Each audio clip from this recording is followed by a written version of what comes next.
you how it works. And then the water we call it, this time we call it anaerobic tank. Yeah, anaerobic tank.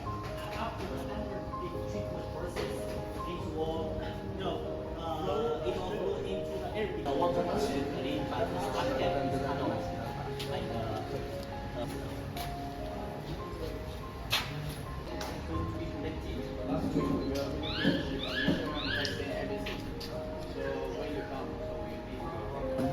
You won't use your own phone, that phone. The wire, the cable you need to connect to this system. So we go to work. So you're going to test when we are here to see how the UF membranes. Also, this can be like MBR membranes. Later, we will show you how we are going to make MBR membranes. So the process is actually we can containerized.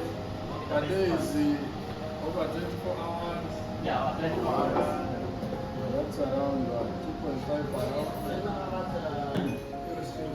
Cheers. Yes, yes.